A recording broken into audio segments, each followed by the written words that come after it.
Итоги 36-го турнира на призы Сослана Андиева подвели в Северной Осетии. В течение 2 дней на ковер выходили как дебютанты всероссийских соревнований, так и опытные спортсмены. Каждый стремился добиться своей задачи. Борьба ожидалась нешуточная. Конечно же, с тем, что поменяли правила, нам те правила, которые были, они нам, честно говоря, надоели, все об этом говорят, они тормозили борьбу.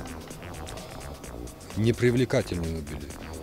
Сейчас, как мы видим, очень зрелищно ребята борются. Хорошие они делают технические действия, приемы, стремятся к победе. И правила им это позволяют.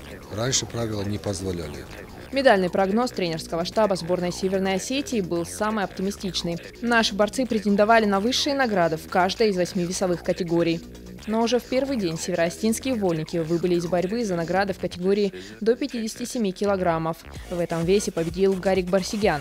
Много лет он живет и тренируется во Владикавказе, но выступает за Армению. Реабилитироваться нашей команде удалось в категории до 61 килограмма. Ацамас Конеев завоевал золото. Также копилку сборной Северной Осетии бронзовыми медалями пополнили Урзбек Цумартов, Эльбрус Балатаев и Артур Биченов. Трудно на этих соревнованиях на кого-то рассчитывать, если нет лидера.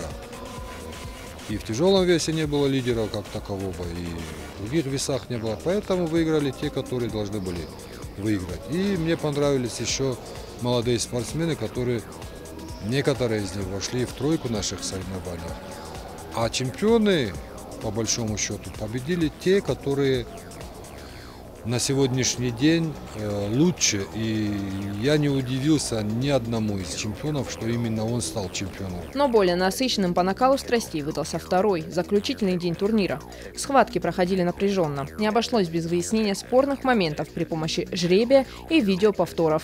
В весовой категории до 86 килограммов зрители ждали победу от Аслана Бзыкова. В полуфинале без труда победил, однако в решающей схватке уступил чеченцу Джабраилу Ясаеву. Самая удачная для нашей сборной оказалась категория до 97 килограммов. Все медали в этом весе забрали североостинские борцы.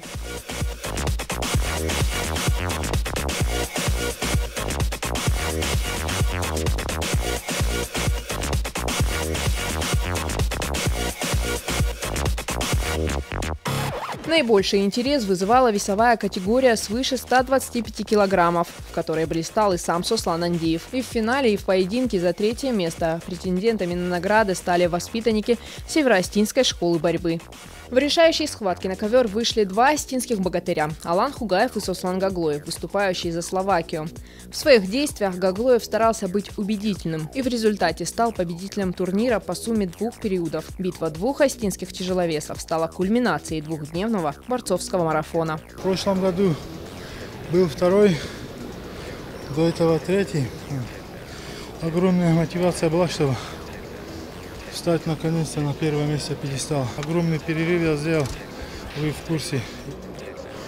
И мне очень сложно было начать, заново войти в форму. И Бог даст, я потихоньку прибавляю. Турнир в очередной раз не только показал силу и мастерство вольников со всего мира, но и стал ярким примером спортивной дружбы. В отличие от многих других первенств, здесь всегда царит атмосфера доброжелательности и выдержки, а отношения выясняются исключительно на ковре, и даже спорные моменты не вызывают негатива. Земфира Лулаева, Тимур Мазаев, Алан Гасанов, Осетия ТВ.